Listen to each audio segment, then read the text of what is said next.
Namo tassa bhagavato arahato samma sambuddhassa. Namo tassa bhagavato arahato samma sambuddhassa. Namo tassa bhagavato arahato samma sambuddhassa. Buddhang dhammang sanghang namasami. Shortly after the Buddha's enlightenment, when he was contemplating the reality that he had awakened to, the insight that had dawned, the understanding that had dawned within him,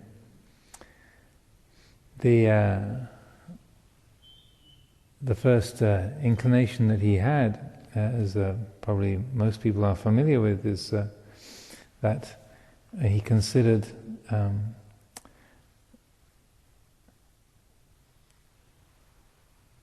the nature of the world, the nature of the reality that he'd awakened to, and his first thought was, "There's no point trying to explain this to anybody."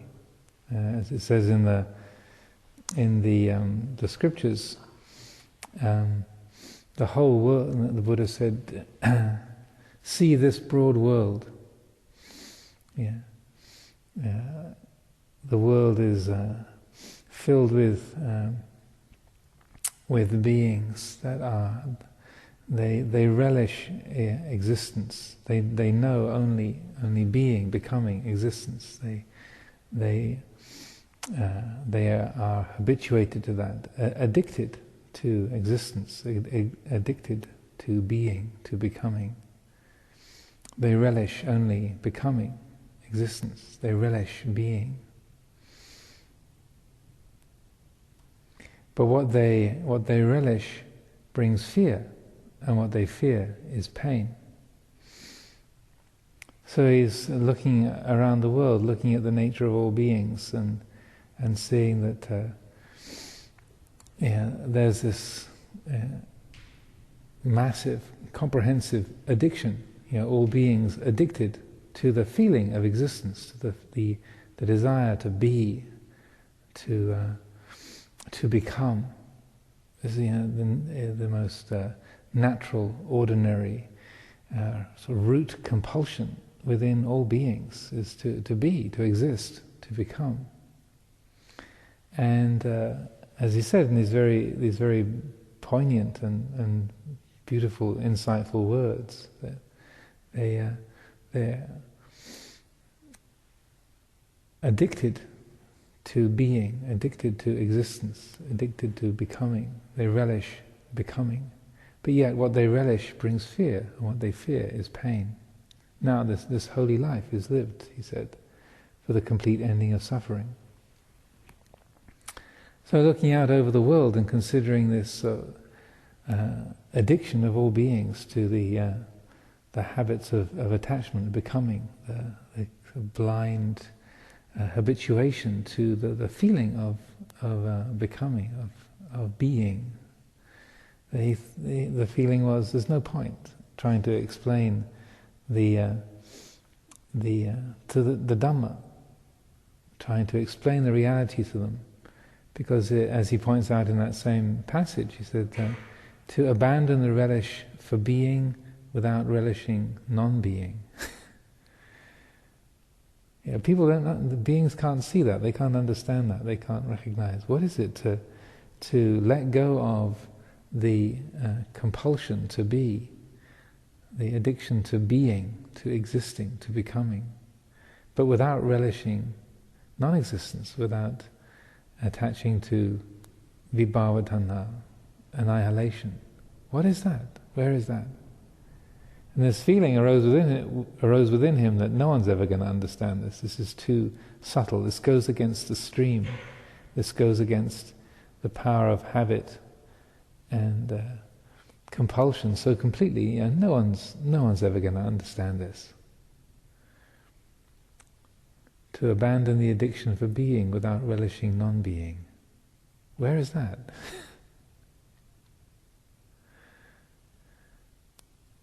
So his heart inclined towards not teaching, to not trying to explain it.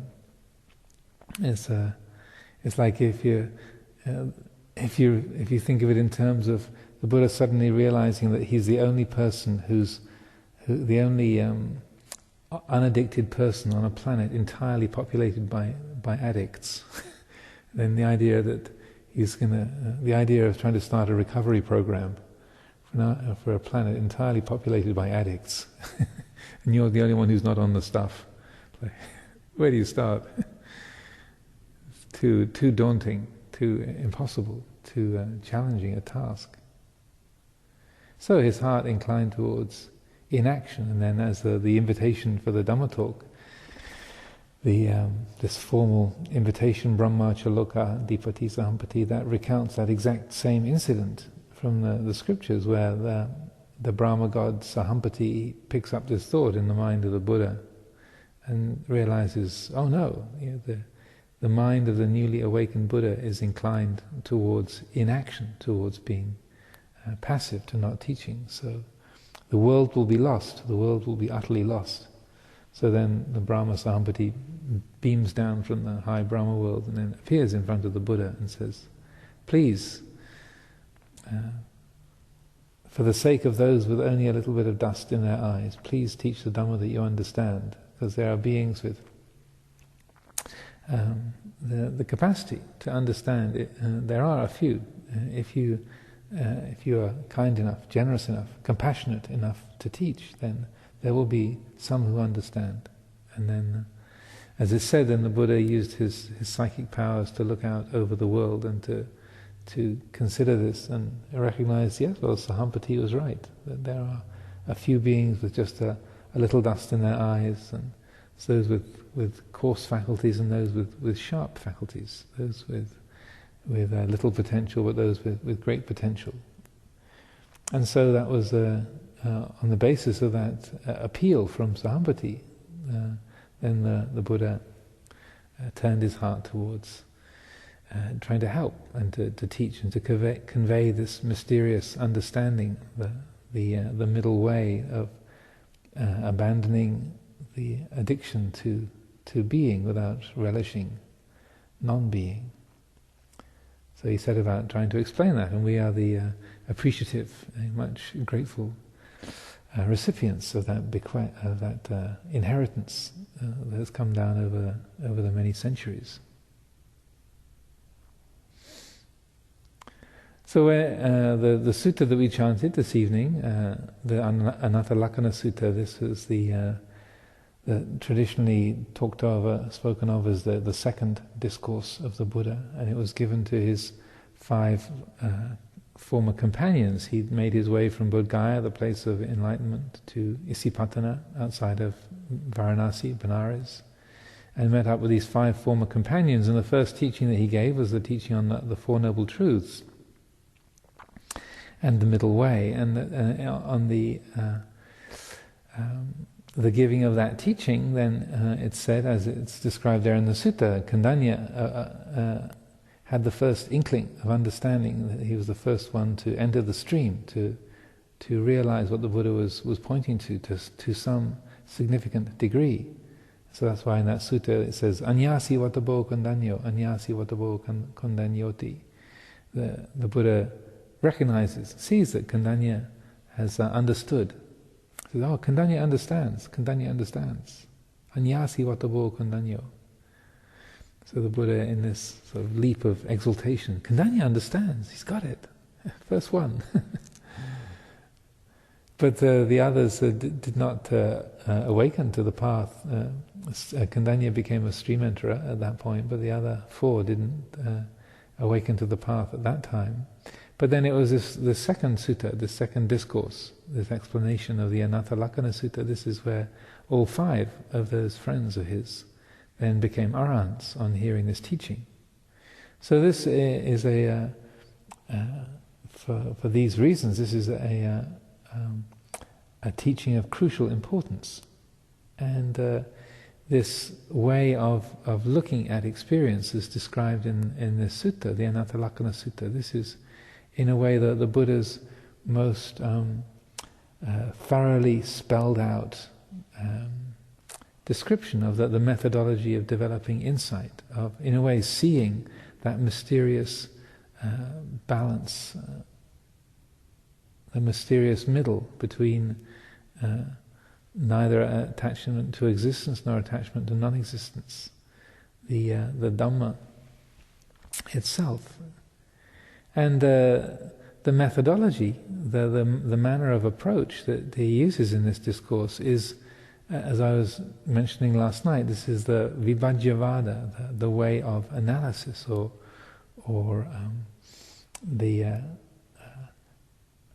the usage of exploration,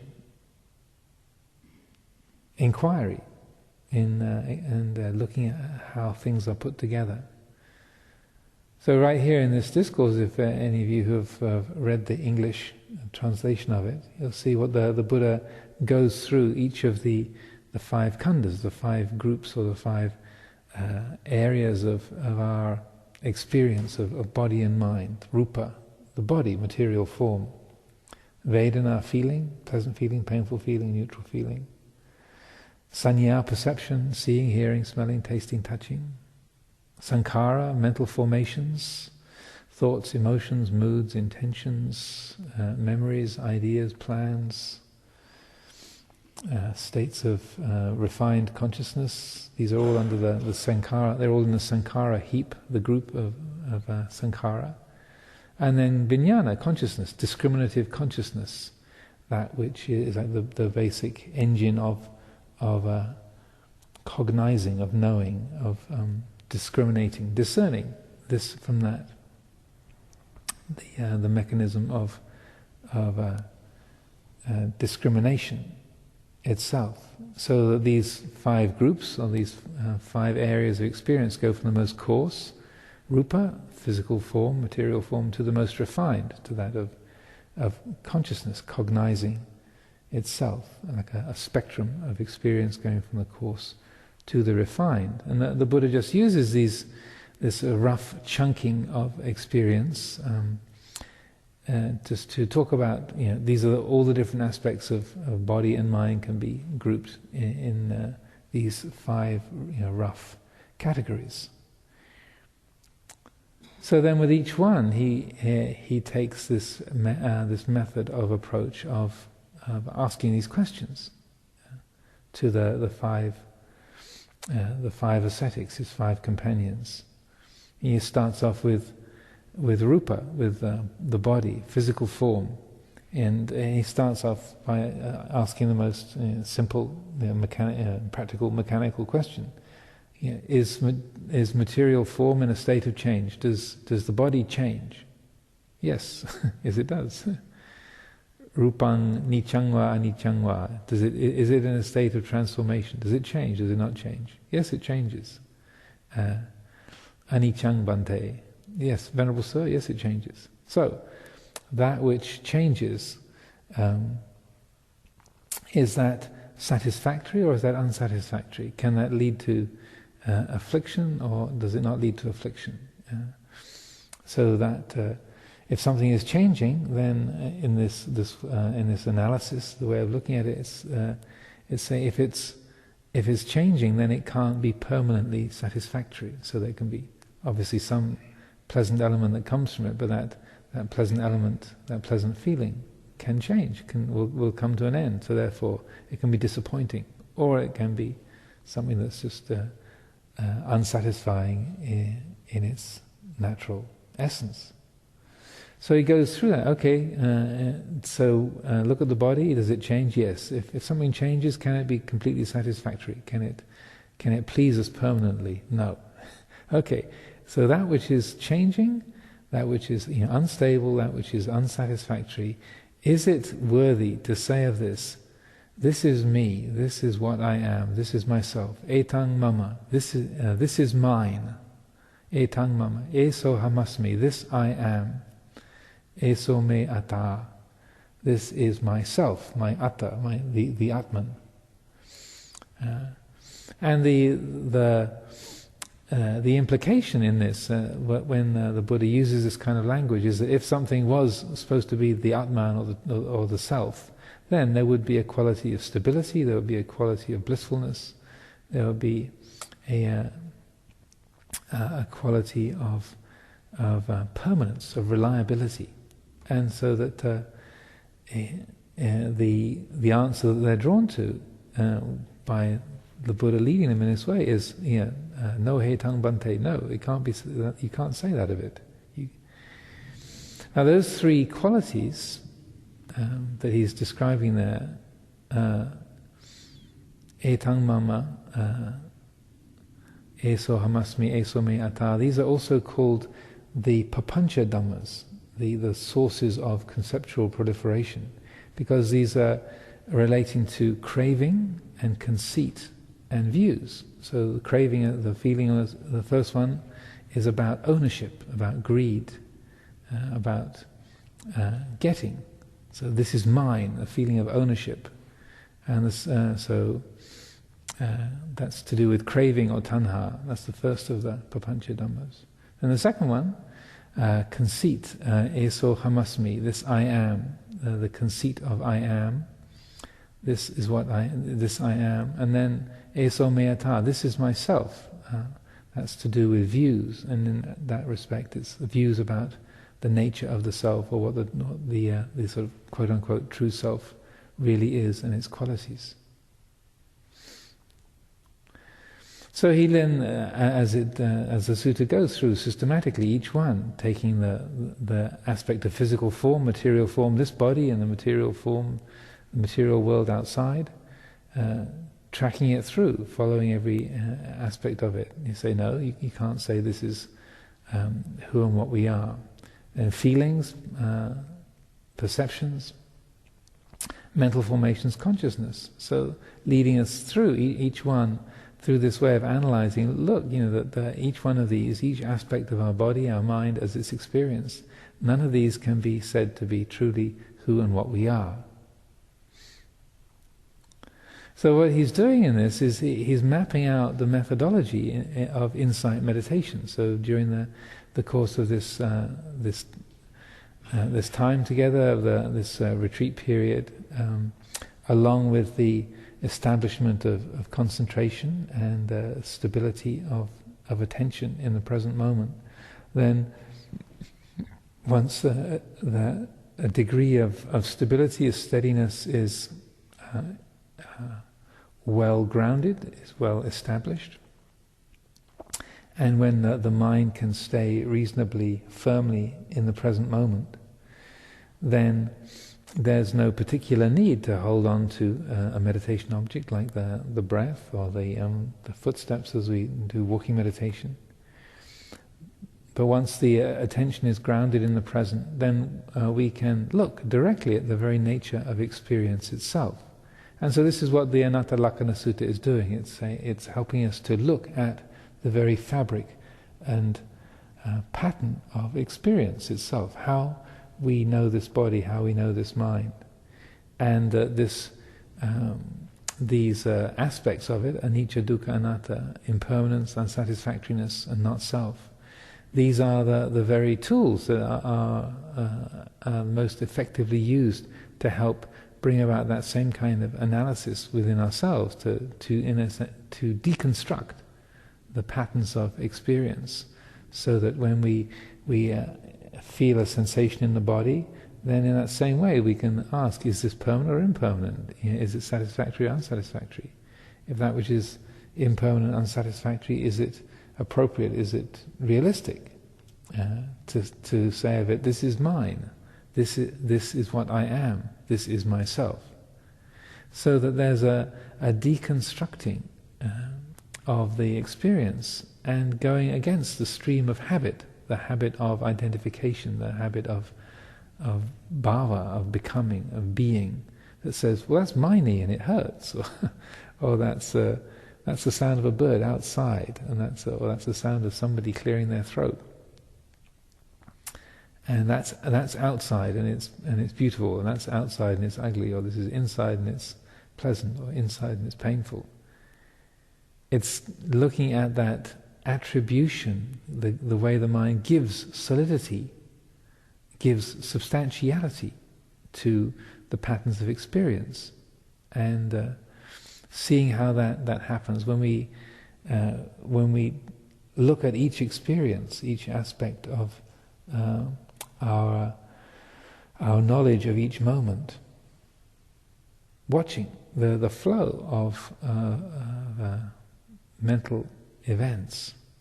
If we bring this acute attention, this analytical attention to that, we can deconstruct all those different experiences and say, and recognize, well, inside, outside, that's just a way of describing things, but it's all known here within this awareness. That sense of good and bad, of pleasant, painful, these are also attitudes, mental formations that are added, that are arising in the mix. These too are all just happening here, they're known here. They too are anicca, dukkha, anatta. Feelings in the body, memories, plans, ideas. Every aspect of our experience, coarse and fine, pure and impure, internal and external. As again it says in the sutta, whether it's in the latter part of the sutta, whether it's inside or outside, coarse or fine, pure or impure, near or far, then of all aspects of rupa, of the body, of the material world, of feeling, perception, then regardless of those aspects, we can see that all of them are not who and what we are. Every single aspect of rupa we can recognize, this is not me, this is not mine, this is not what I am. Ne tang mama, ne sohamasmi, ne so meyata. This is not mine. This feeling in the body, there isn't an owner. The sound of a bird, no, it doesn't have an owner. This is not this memory, this idea. This is not what I am. This is not a self, an individual, a permanent entity. This is not anything substantial, separate or real. And so it's not just an idea about not self or some sort of philosophical principle, but the heart is being drawn to that direct realization through this way of examining and exploring and recognizing, oh look, how could that sound of a bird have an owner? It's known here, but how could that belong to a person? It's a perception, it arises, it takes shape. How could it have an owner? How ridiculous. And it's that shift in the heart that recognizes, oh, well, what's the difference between the sound of a bird and the feeling in my knee? Inside, outside? It's all experienced here. It's just the sense of closeness or the sense of I-ness is more heavily conditioned. But really, this memory, this feeling in the body, what could make it more really and absolutely who and what I am than the sound of a bird or the wind moving through the trees, blowing across the temple roof? How could it? So that change in the heart, that is the true insight, the vipassana. That the word vipassana, we can use it to refer to the methodology of using the tools of examining the experience that we have in terms of anicca, dukkha, anattā. So vipassana as a word describing a methodology, but the real vipassana, capital V vipassana, is the change of heart, that shift,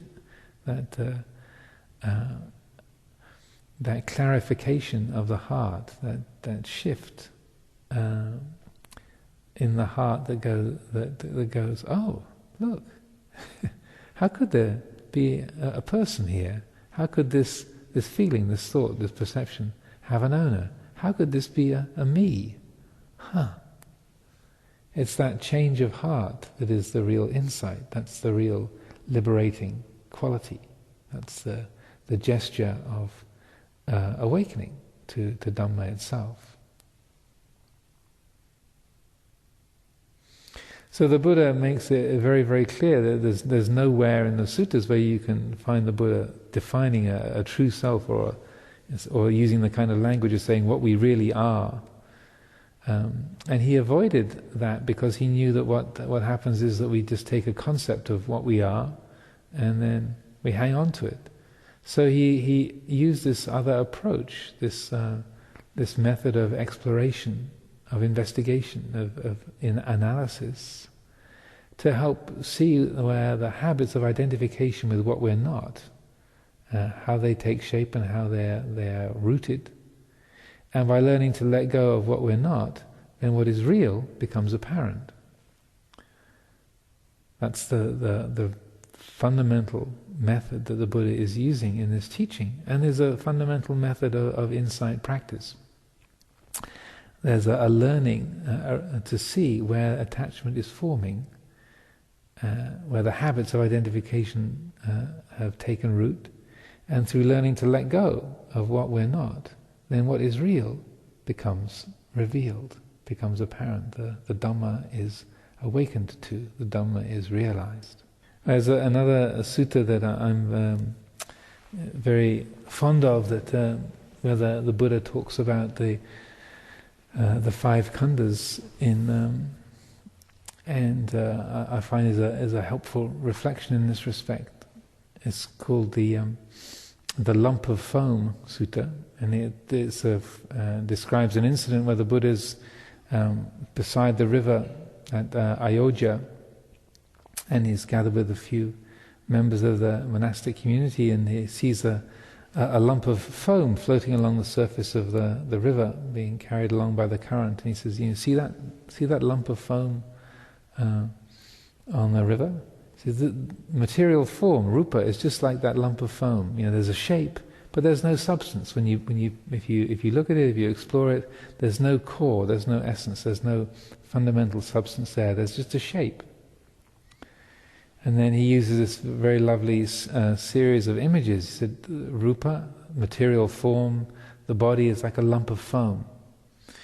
Feeling is like a water bubble, like when the rain falls and splashes onto a pool or a puddle, and then momentarily a bubble forms on the surface. So you have a hemisphere of a thin skin of water forms in a bubble. As the water drop hits, boop, there's a bubble for a moment, but then it's just there for an instant. There's a brief shape, but then it's gone. So rupa, the body, is like a lump of foam. Feelings are like a water bubble. Perceptions, sanya, they are like a mirage. Like in the desert, in the heat of the desert, you think you see an oasis or a town, and then you get there and you realize, it was just a pattern of light. It was just a shimmering form. There was no real substance here. There was a seeming.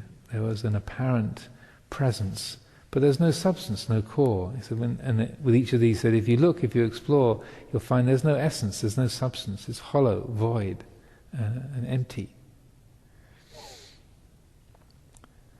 Then sankhara, he describes like the trunk of a banana tree, a plantain, that is just a sheaf upon leaf upon leaf upon leaf. And if you pull away the leaves, there's no core, there's no essence, there's no trunk. It's just leaves creating the form of the shape of a trunk. But when you take away the leaves, there's no essence in the middle. There's no trunk. There's no heartwood there.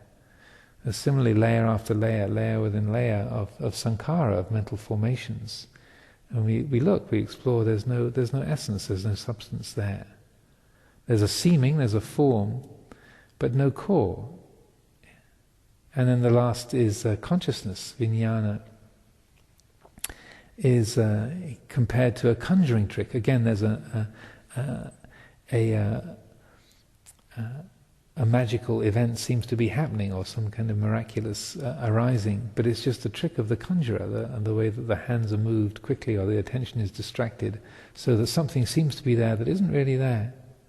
So each of these ways of describing the 5 khandhas, things that seem so real to us, this body, this personality, our memories, our thoughts, our name, our gender, our age, our life story, all the stuff that seems to be us, that's so solidly me. I'm a man, I'm a woman, I'm old, I'm young, I'm English, I'm Thai, I'm Hungarian. Check. I'm tall, I'm short, I'm healthy, I'm unhealthy, I'm arriving, I'm leaving. I'm comfortable, I'm uncomfortable.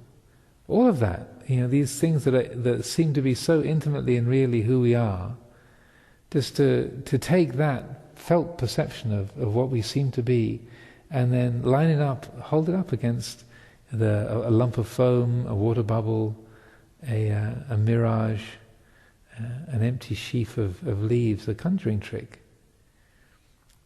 So when we are developing the practice of insight, of vipassana, what we're doing is we're helping to bring about that shift, that change of view, the establishment of right view, really. Shifting the view so that this which seems to be so solid, this conjuring trick of this life, this personality, all that we seem to be, this collection of stories, of memories, of traits and attributes, and just to see this is a conjuring trick, this is a lump of foam, this is a water bubble, a cloud, it's the shape of a waterfall, it's just the smoke of the incense, just a swirl of smoke just drifting in the air. That's all it is.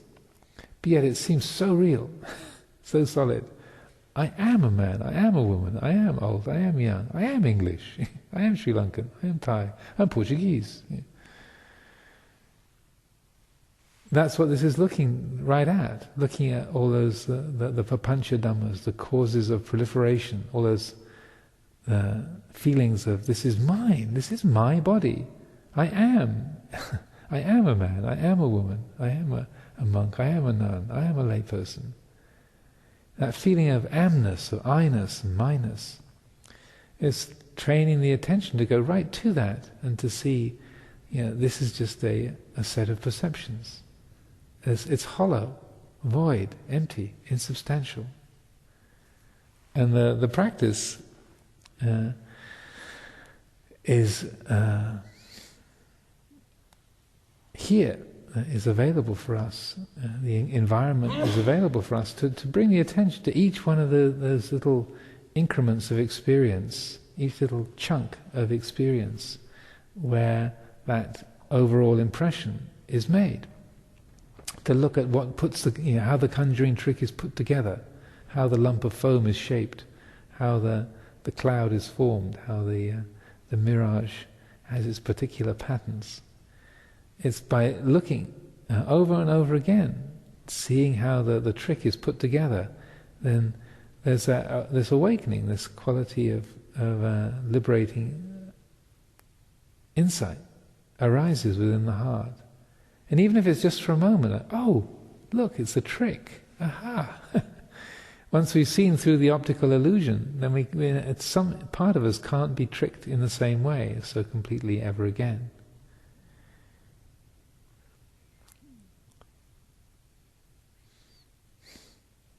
Another of the well-known teachings on this area is, I believe it was a description given by the Arahat Bhikkhuni Vajira, and she uses the image of a chariot. I think this is in the Bhikkhuni Vagga of the Samyutta Nikaya, the connected discourses. And she uses the description of a chariot, saying the five khandhas, the body and the mind, the personality, these are just like the parts of a chariot all put together. And when you take them apart, you take off the wheels, you take out the axle, you take off the surrounding rim, you dismantle the platform. You take all the pieces apart, and there's no essential chariot there. When you put it all together, you call it chariot, like this body, this personality. You put all the pieces together, the bones and the blood and the muscles and the air and the liquids. You put it together, and you put the memories and ideas and feelings, personality traits. You put them all together, and you call it person. We say it's a person. But if you don't put the pieces together, the pieces are not inherently in a state of togetherness. They come together because of the great cascade of causes and conditions. They come together by the laws of causality and karma, the laws of physics and chemistry, biology, the laws of karma, laws of the mind and of Dhamma. But there's no essential person there, just like when you take the pieces of the chariot apart, then there's no essential chariot. Then you just have bits of wood and metal and leather and yet we can still feel, but actually there really is a person. Well, there is a chariot. Even when you're taking all the pieces apart, there's still something in us that remembers, well, there was a chariot there. But it's important to recognize that's just what the mind adds to it. That sense of the memory of what was there, or the idea of it as a real thing. That, in a sense, is the kind of regenerative karma, or sort of what holds things together. Is that there's kind of habits within our attitude, the habits of memory and naming, and when we take those to be real, then we still will kind of hang on to the memory of the chariot that used to be there, or that will sustain the idea of the person, and sustain the particular sets of views and memories and ideas and attitudes. We hold it together. And that's very much our character, that's very much our nature. But it's important to see that that's a constructed thing. That with insight, the development of insight is to recognize there really isn't an essential chariot there. There really isn't an essential person there. It's just a very strong habit of designation. We've got used to that. But this is very natural for us. It's very normal that we do this, and we kind of hold things together with our memories and our ideas. I was told a story of I forget who told me this, but I think it was a friend of ours who lived in Ireland, and was living in this little village, and there was this character there who was quite a sort of inflated person, and he had very big ideas about himself, and thought he was really going places in the world. And so he had this little bungalow in the village, and he was a kind of inflated type, so that when he got the money together, in front of this bungalow, he built this very grand pair of gateposts, very sort of splendid, glorious gateposts, and got these huge wrought iron gates to stand across the drive. And then the idea was that as his fortunes improved and his business did well, then he'd build a whole big wall around his property, and then the little bungalow would be replaced with a grand house. But after the gates were put in place, then the rest of the funding never seemed to quite arrive, and the business didn't quite improve. And so, but these gates were so ridiculously sort of huge and ornate that this fellow was very quickly became known as O'Donnell with the gates. And so then, as the years went by, and then the gates sat there, and the bungalow was not replaced by this grand house, he got more and more annoyed with being known as O'Donnell with the gates, and that was a sort of a local joke, or he was being kind of looked down upon or made fun of because of these gates. And so after 15 or 20 years of being known as O'Donnell with the gates, he finally got fed up with the nickname and thought, okay, well, obviously my fortunes are not improving, and I'm never going to be able to build this big house. So he took the gates down with the idea of trying to shed the nickname that was so annoying to him. But then, of course, he was known as O'Donnell without the gates. So even though the gates weren't there anymore, he was the memory that the gates had been there still became the defining characteristic. So he was forever more known as O'Donnell without the gates. So even when we are able to see through things, or see that things are actually sort of absent or not, not who and what we really are, there can still be that in the back of the mind that says, yeah, but even though that thought is impermanent, or that feeling, yeah, it's not really who and what I am, there actually is a real me here. I mean, that's like O'Donnell without the gates. It's like there is actually despite all the evidence, there really is an actual me here. So these are subtle delusions that stay in the mind very easily. They have a tremendous power. So it takes an extraordinary resolve to keep looking at that, to look at the habit of identification, to explore that, to examine it, to really bring the light of wisdom upon that. So in this light, it's also helpful to understand that the Buddha talked about two distinct layers of the degree of identification. So the first layer is what's seen through at stream entry, which is sakkaya ditthi, or self-view. So this is basically, you can sum that up as the habit of believing I am the body, I am the personality. I am a man, I'm a woman, I'm an extrovert, I'm an introvert. That all those matter-of-fact characteristics that we look upon as being who and what we are. Sakkaya ditthi literally means the view of the real person, or the view of the real body.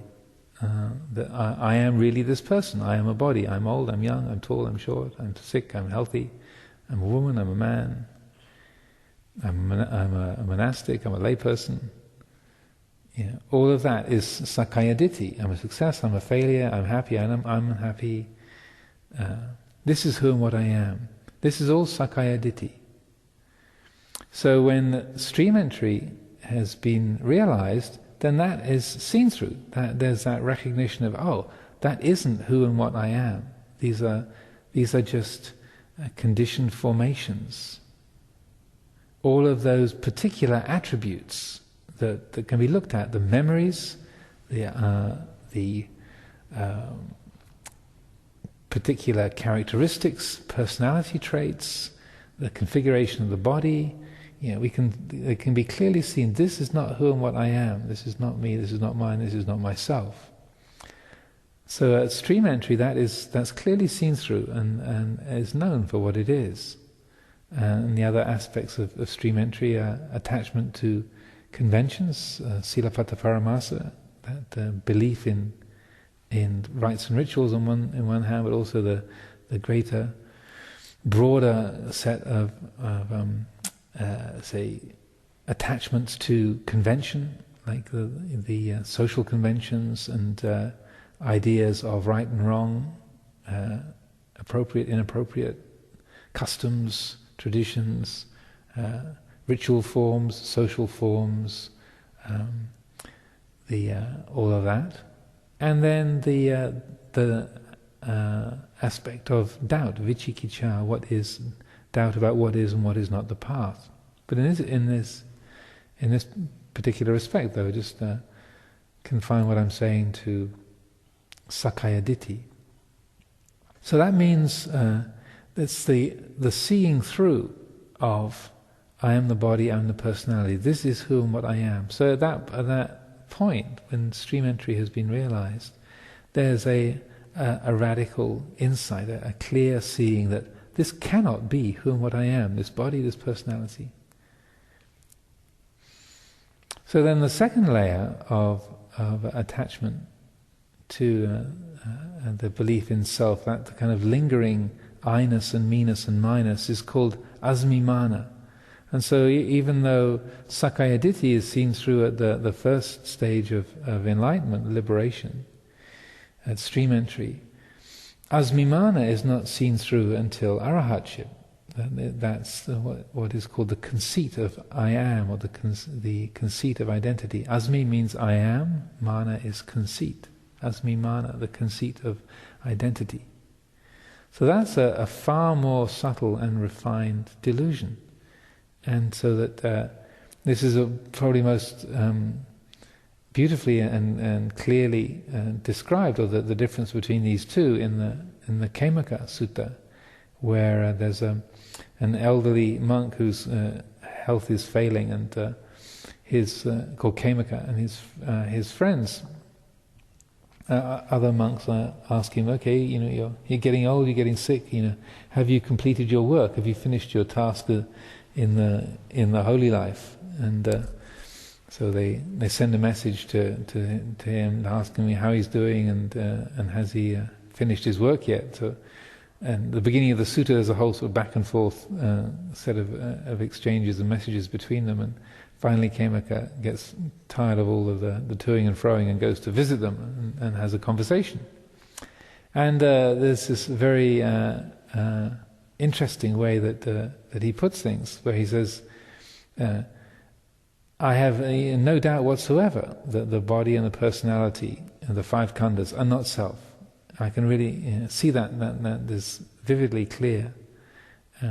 But yet, this feeling of I am still lingers around, even though it's absolutely vivid and obvious that the five khandhas, the body, feelings, perceptions, mental formations, consciousness, these are not who and what I am.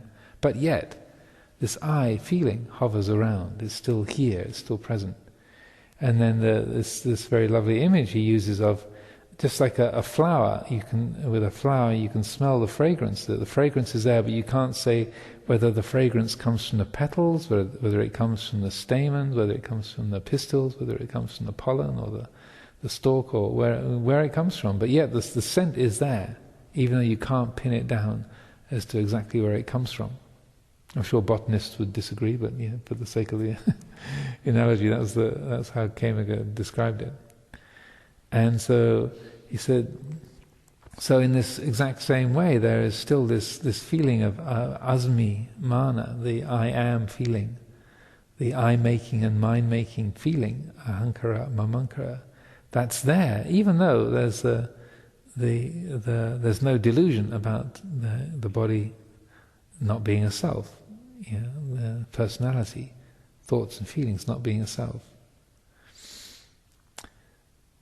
So that's a very helpful description, that there can be that clear understanding, a clear vision that the body is not self, it's not who and what we are, it doesn't have an owner, but yet that formless I, me, my feeling can still take shape, can hover around, can be a presence that is deluding and distorting and contributing to the feelings of alienation, of separateness, and dukkha in that respect.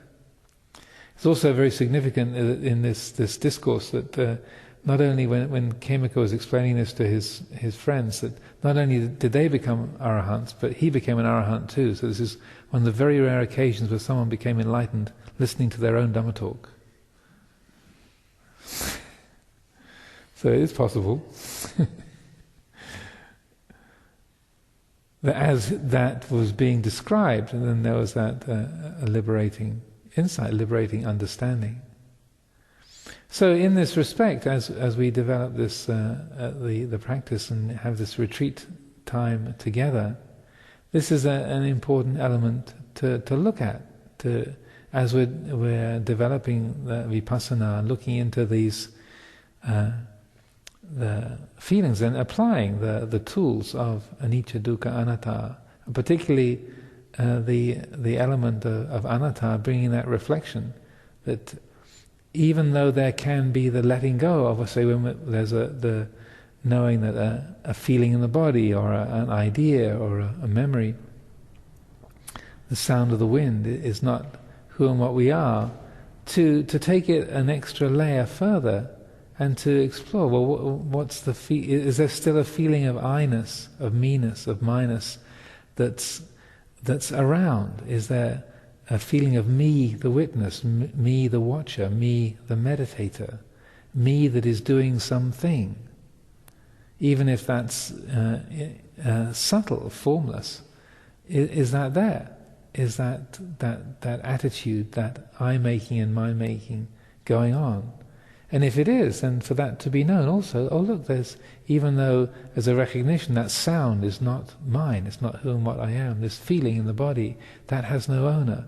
But yet, there's this sense of a witness who is here, who's some kind of a me. There's a knower. There's a doer. There's some thing here that is doing the meditation. There's some entity that is doing the knowing, that is the experiencer. That is all ahankara, mamankara. That's I-making and mind-making. That's all the conceit of identity, is exactly that. That formless I feeling, that formless me-ness that's sort of hovering around the edges and informing, colouring the atmosphere, scenting, bringing its fragrance, its kind of gentle pungency, its aroma to the atmosphere. So it's important to notice that, to be attentive to that, the feeling of me the witness, me the knower, me the doer, me the experiencer. Even if it doesn't take shape as anything connected with your personality, but that very feeling is to be known, is to be seen, to be recognized, and to be let go of. Now, usually the feelings of self, of I and me and mine, it's that's a subtle area of it, but more often than not, where we are witnessing that those qualities arising, where they take shape, and where we get most lost, is where the papancha dhammas are most, say, active, when the craving and conceit and views really take off, and the papancha mill really gets going, that the proliferations really get underway and develop great strength and a powerful deluding presence, is particularly in emotional states, in those sankharas of emotional charge, where things have an emotional impact. So when we're sitting in meditation and everything is quiet, there's a quality of solitude and stillness, then we're in a way maximizing the supportive conditions for seeing these qualities very directly. And so that in a way is easier to see these subtle movements of self-creating habit, of personality view, sakaya ditthi, and then the much more subtle levels of asmimana. But more often than not is when we're off the cushion, or we're engaging with others, or we're going about our life in the community, and we've got the role of being a person. Suddenly when we're off the cushion, then we definitely are a monk or a nun. We're definitely a layperson, and we got this particular job, and all those aspects of experience that have got our name written on them, in large letters, firmly etched, where we are putting on the persona, the role. Then it's harder to see, and then also there's much more emotional charge in that when you have been overlooked, and you think, well, I'm senior to him. How come he got chosen and I didn't? That's not fair. Or like, what about me? Or like, I wanted that one. That's not fair. They got that first. Or all of the dozens of different ways that we are caused to experience like emotional flash, where someone treats us disrespectfully, or we get something that we were desiring, so there's excitement, where we're praised, or where we're criticized, where we gain something, where we lose something. When we get what we want, then the flush of excitement and thrill, where we lose something that we like, the feeling of grief and dejection. When someone praises us, the sort of warm, delighted glow of being praised, and when we're criticized or rejected, the sort of bitter, twisted uncomfortable feeling that comes with being brushed aside or overlooked. All of the worldly winds, the loka dhammas.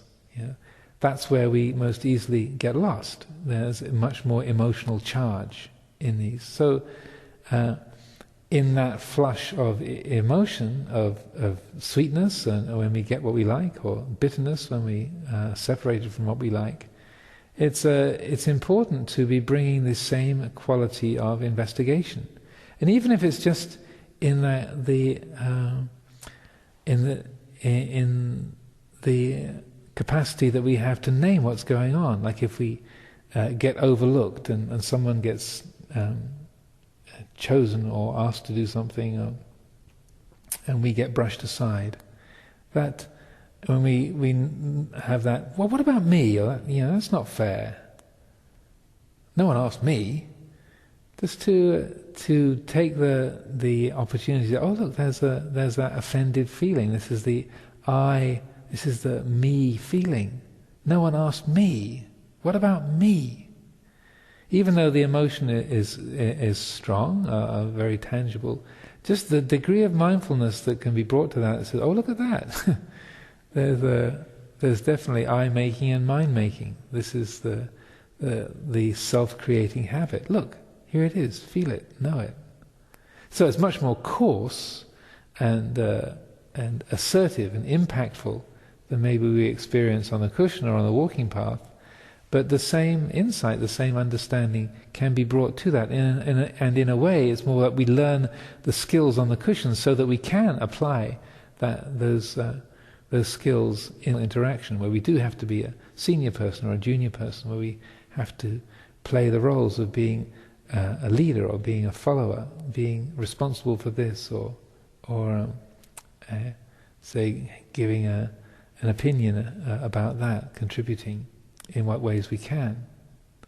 So the usefulness of these practices are extremely profound. It's extraordinarily helpful, but we have to apply it. So that I would really encourage that as we use the skills that we develop in insight meditation, and we begin to see through in clear and deep ways the way that the personality is put together, the way that the chariot is constructed, the way this entity, this being is formed, that it doesn't just stay on the cushion, it doesn't just stay on the walking path, but that we apply that. We notice that when we gain something, when we lose something, when we're praised, when we're criticized, when we meet with success, when we meet with failure, when we are, I say, encountering all of the ups and downs of the loka dhammas, the worldly dhammas, that's the place to apply it, to at least bring that recognition of, oh look, I really like that. That's something that flatters us. How sweet! Something that say criticizes us.